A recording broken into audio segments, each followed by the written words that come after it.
Hey everybody, it's Joe Trippi, and welcome back to That Trippi Show with my co-host Alex Sashlow. This week, Fox News has the Senate as a toss-up. Yep, that's Fox News, folks. But there are some numbers under the hood that are even worse for Republicans. Can Republicans stop the bleeding? How much does the Republican cash advantage matter? And we'll get to some more of your questions. Alex, you How decide, where do you want to get started? how is it that when I'm playing hurt with a little bit of a sore throat, you're all like excited today? I want people to notice that. Let's start with Fox, Joe.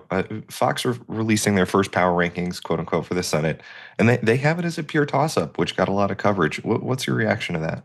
Well, first of all, I want to revisit the fact that I was a Fox News election night analyst for 7 years and worked with the decision desk and the Fox polling operation. And will tell you that I know a lot of people dish on them, but they were right when they called key states in the past presidential elections. And I view them as, of all the networks, as having the best operation and the most accurate generally. It doesn't mean that things don't get skewed once in a while, but I really have a deep respect for them. So yeah, when you see you know uh, places like Iowa, Maine, Ohio, and Alaska as toss-ups, and then basically their analysis is sort of a 48-48 Senate dead heat right now. Uh, it's pretty amazing. And by the way, you and I both know, I mean, we've looked at it. We've been talking about Iowa for months. We've seen it there. Josh Turek, we've known, has had a lead there for, only a couple point lead, but it's a lead. And so when you see them doing, looking at places like that, even Maine, they're calling a toss-up, Ohio, Alaska, and I don't think either of us believe Alaska is a toss-up. I mean, again, I would have it leaning our way. I would have Iowa leaning our way. I think with Sherrod Brown, I think Ohio could be leaning our way. I could understand, given the chaos in Maine on the Democratic side. We still, we'll see if Troy Jackson becomes the nominee. Looks likely, so I understand why they're calling that a toss-up. But then you look at they're saying that Texas leans Republican, and that North Carolina, Georgia, and Michigan lean Democrat. And so you got you're that's a pretty good that's a No, pretty I'd take good that way map. of. Yeah. Yeah, it's I think people should pay attention to this one. And then of course their generic poll. Fox has Democrats 53 and people voting for generic, Republicans 46. It's a 7 point lead, but that's the highest percentage either party has reached in Fox's polling since 1996. And again, I view their polling operation, their decision desk operation, among it is the best. And folks, just so you know, if for gosh, I would like to forget this too, but I was analyst on the decision desk for NBC, MSNBC. I was there for CBS Evening News on their decision desk and their operation in 2008 at both conventions and on election nights. Fox for 7 years, and CNN. Um, I don't remember if CNN was 2 or 4 years. That was my last stop before I said, screw this TV stuff. I do it occasionally, but no, I've been the only decision desk I haven't had or polling operation haven't had personal experience with on the inside working with them was ABC News. I mean, of the major cable Right. and networks. So when Fox News puts something like this out, I think this is more significant even than the Washington Post, ABC polls that we've been seeing. What I wanted to get to, and I know you hinted at it at the top, is it's not just that Fox is projecting this. It's off their latest poll. It's not just that they're projecting a toss up. It's what's under the hood. What are you seeing that actually like not only yeah, okay, I think we all buy 48, 48 right now, and probably the three of those are maybe even all of them are leaning Democrat. But what under the hood gives you confidence in that projection? It's not just the generic of 53-46. Which, But by the way, that is the highest, that 53 is the highest any party has gotten on a Fox poll since I think 1996, since they started yeah, doing it. including Trump at the high water mark in terms of where the party was in the generic. So, but here's some interesting things. Which party do you trust more to handle the following issues? So, folks, income inequality, it's Democrats plus 22. Healthcare, Democrats plus 21. Inflation and prices, Democrats plus 10. That's a new high. And trusting who on the economy? Democrats plus 9. Also a new high. Foreign policy, Democrats plus 7. Oh, and wait, folks, wait. Really, just sorry. But immigration, Democrats plus 1 nationally in the Fox News poll on which party do the people trust most to handle the issue of immigration. It's now the Democrats leading. And let's not forget that the economy and the inflation were always high water marks for the president. He was going to reduce prices on day one. And of course, immigration was always a high water mark. The two places where Republicans still have an advantage, and it's only two. In immigration, we can call a wash, but it's national security. It's Republicans plus 2. That's a little underwhelming. And then on crime, Republicans have an advantage of plus 7.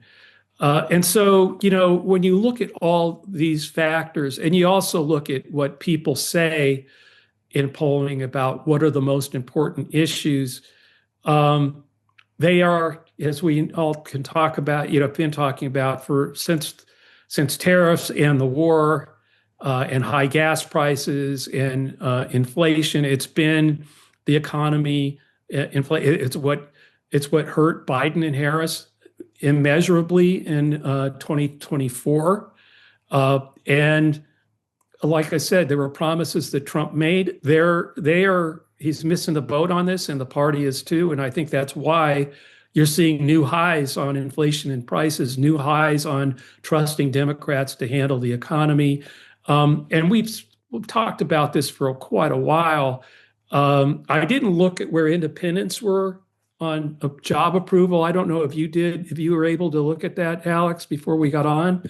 But my guess is most of this movement, again, Democrats have been here on all these, 90, 95%. I'm pretty sure that YouGov Economist poll has it at 21, which I want to get to in a minute. That's what I'm saying. So we've been saying this 21. for months. Yeah, we've been saying this for months that that it's independents that's just totally abandoning Trump and MAGA. That we've both told people whatever your concerns are about the quote toxic Democratic brand, independents are clearly showing in their votes in places like New Jersey and Virginia and in poll after poll that no, they're done with. There is a more toxic brand. It's Trump and MAGA and his policies. So I know everybody was sort of in like, I don't like how he says things, but I like his policies.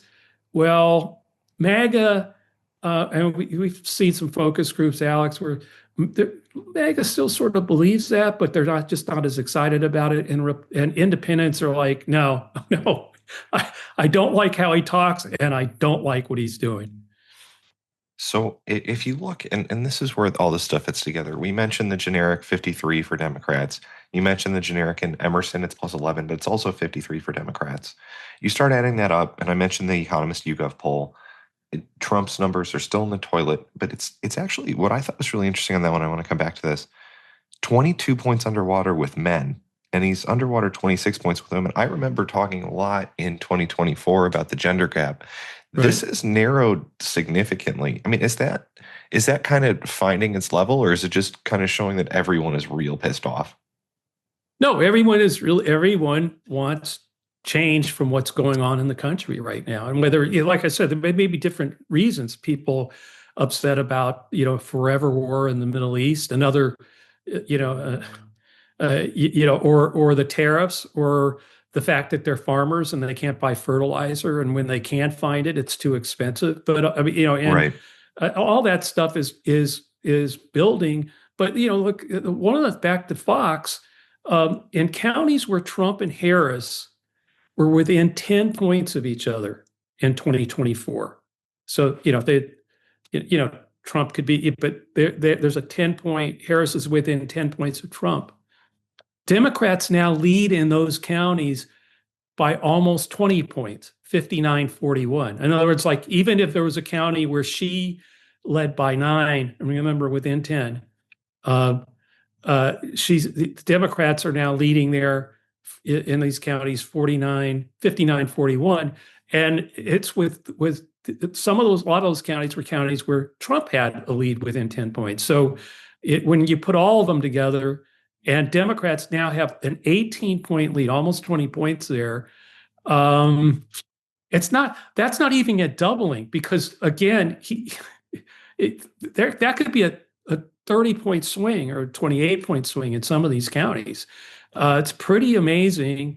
And again, like you're pointing out with the gender gap, with what we're seeing in other polling, like the economist YouGov and Emerson, they're all sort of reinforcing. They may have a little simple different numbers on the head-to-head, but when you start looking underneath at independents, I haven't seen a poll lately that included double haters. I'd be interested in seeing whether that, although I'm pretty sure nothing's I'm pretty sure I know where happening. they are. Yeah. Yeah, that they're gone too. Well, and we'll leave the polling chat on this. In that YouGov poll, remember 53-45 in Fox, 52% think would word that most likely describes somebody. 52% say dangerous describes Trump. Yeah. The highest number Trump got on any positive was honest, was 45. Now, we can argue whether he's honest or not, but that 45% is the 45% baseline in that Fox poll. Like, that's it. Those are the numbers. They're the same numbers. Yeah, but what's crazy is the number who say, no, he's not dangerous. So it's like 52-19. 52, he's dangerous. Only 19% of the country says he's not. There's a lot of people who don't know whether he is or not. But right. But it's the same thing on corrupt. It's almost 50%, 49, I think, to 19 again. 19 saying no, they wouldn't use that term of him being corrupt. But half the country says, yeah, no, he's corrupt. Racist, 45. Only 23% of the country say they wouldn't use the term racist to describe him. And you keep, as you point out, you keep going down. Out of touch, 45. And by the way, only 18% of the country thinks, no, I wouldn't say he's out of touch. Cruel, 44. Only 20% say he's not cruel, if I'm reading this right. You do get to bold. And I don't know, I think probably even a lot of us detractors would say that's a word for sure that you could use. But when you get down to it, yeah, you get down, he's into the 30s on things like strong, intelligent, 32. 38% say they would not use that term. So maybe it's 20, it's 38. So I'm sorry, I've got the chart in front of me, but at my age, it's tough sometimes to read it. Steady, he's not. There's a whole bunch of people who don't think he's steady. And what's really interesting is inspiring. And this is interesting because only 17% in the poll, by the way, and this is, so I want you to go back to when he came down the escalator and he first started running in those Republican primaries, and how like inspired MAGA was and how they were out there wearing the red hats and smiling gleefully behind him in rally after rally. And in this poll, 17% of the American people say they would call him inspiring.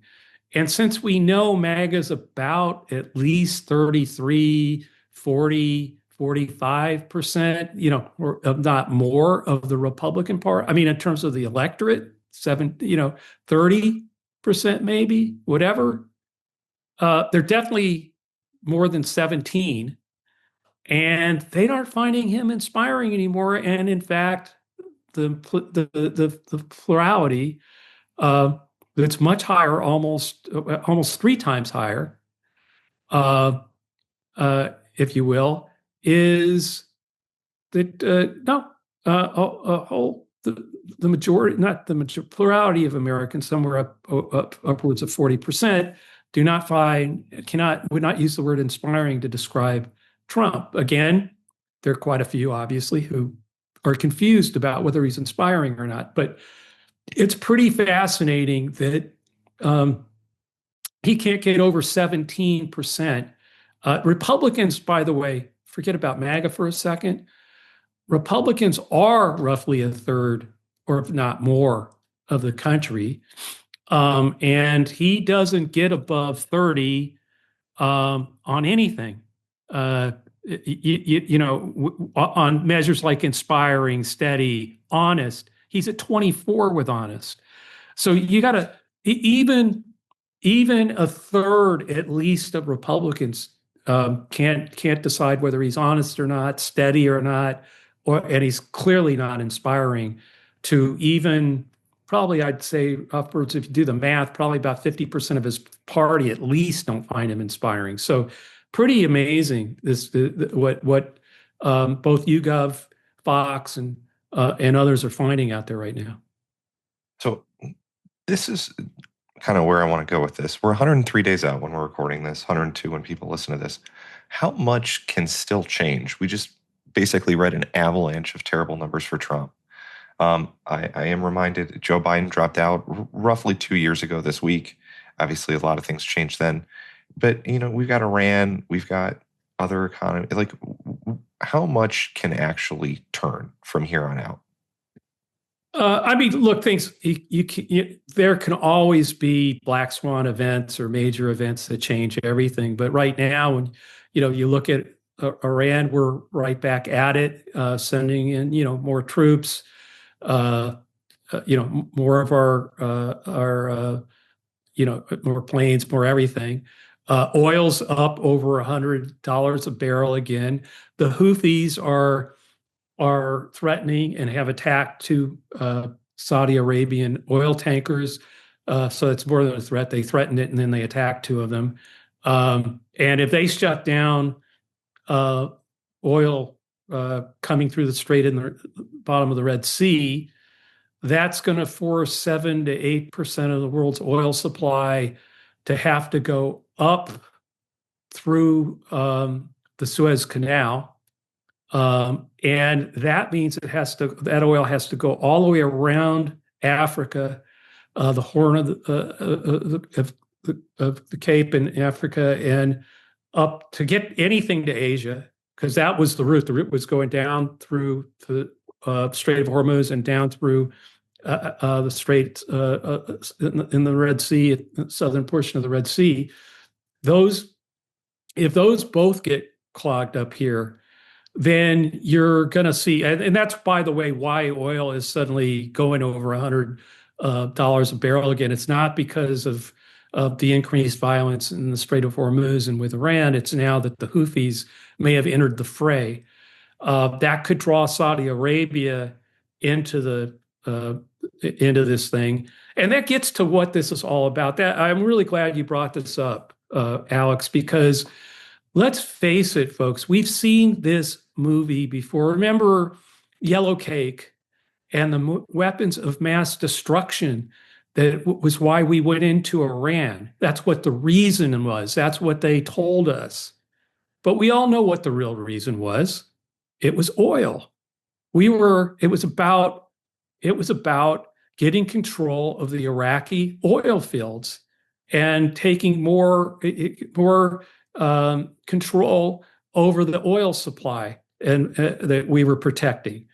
And so, yeah, they're telling that we first of all we obliterated Iran's nuclear Right. material and their processing. We obliterated it, but they continue to say we must stop Iran from ever having a nuclear This sounds really weapon. familiar, man. Yeah, it's all Saddam has yellow cake. He's going to have a nuclear weapon. Okay, great. Well, wasn't true. We had an agreement on nuclear. We had observers that were monitoring it. And a real effort was underway until Trump blew it up, tore up the agreement with Iran on the nuclear material, with monitoring and experts in there, reviewing and watching everything and having ways to audit and to go in and inspect and all that stuff that we had in place. Well, that's all blown up. That all blew up when he attacked them. And so now, what is this really about, folks? We're in this, we keep talking about forever wars. And he promised not to get into any more forever wars in the Middle East. Yeah, he kind of doesn't talk about it as much anymore. Have you noticed that? Well, not only that, it's not a forever. This is another war for oil.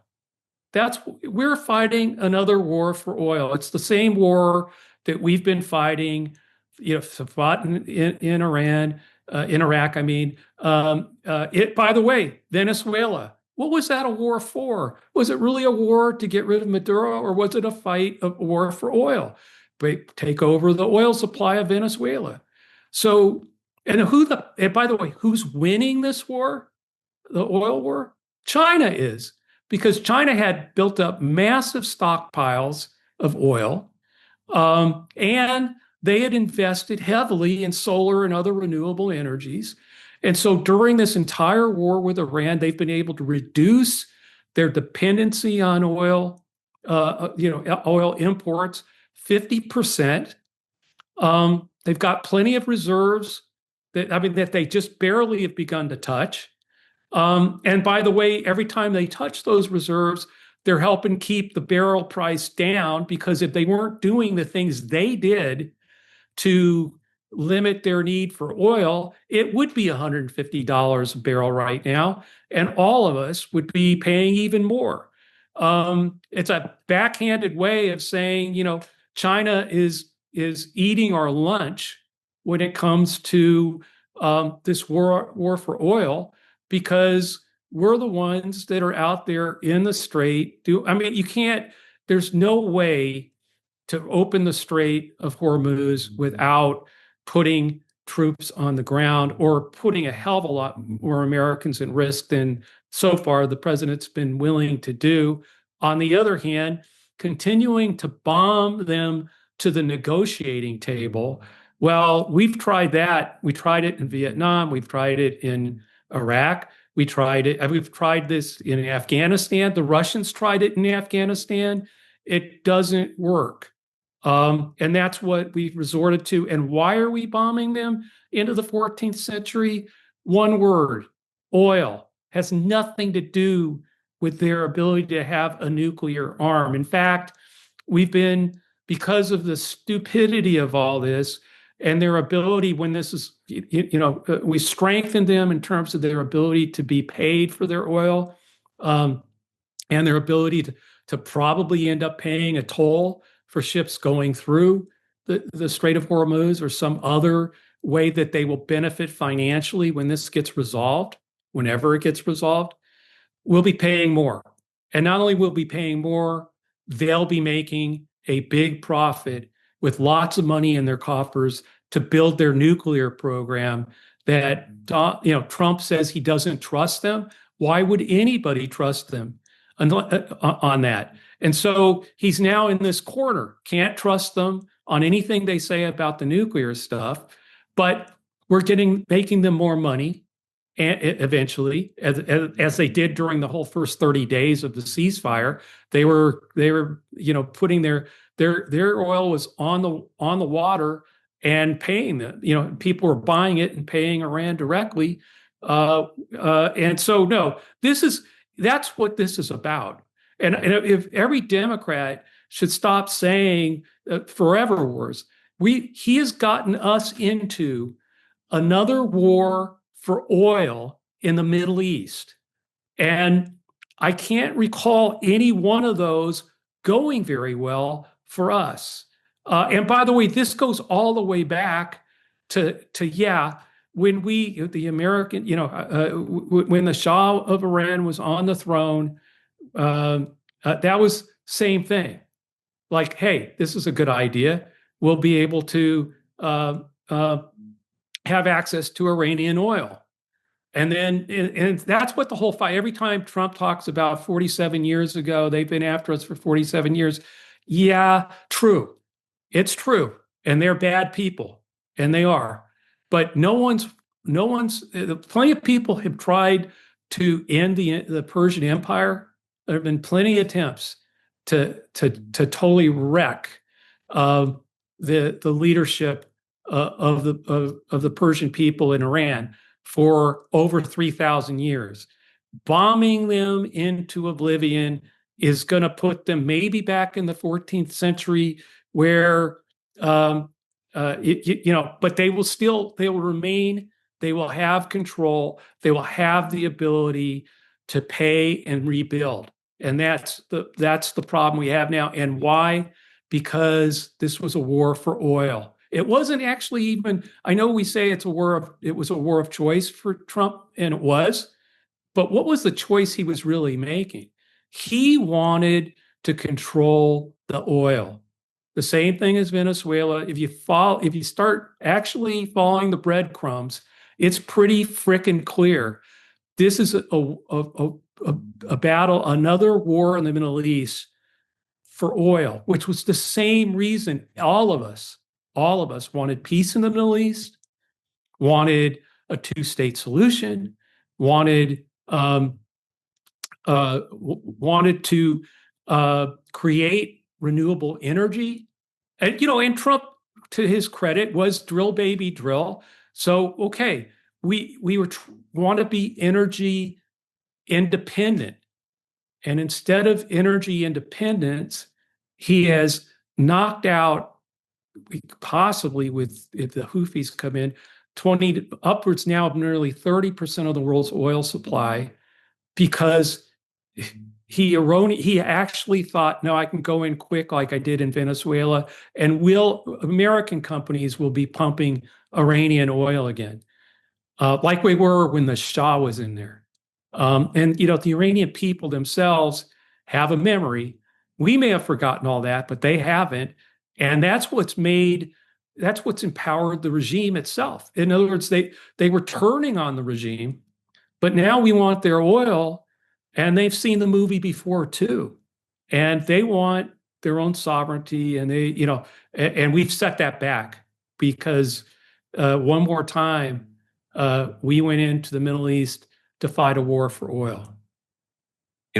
Sometimes on this show, I'll write out this outline, and then as we're starting to record, Joe will have this idea and go for it, which is why we have this show. But we are not going to have time, Joe, to get to any of the problems Democrats are having with money. We'll do that in a future show. But I think that's a very good place for us to end today. So one more time, folks, Alex skipped the listener questions. I just want to make sure everybody understands. I always desperately want to get to them, but Alex finds a way of letting me rant on, and we don't sometimes.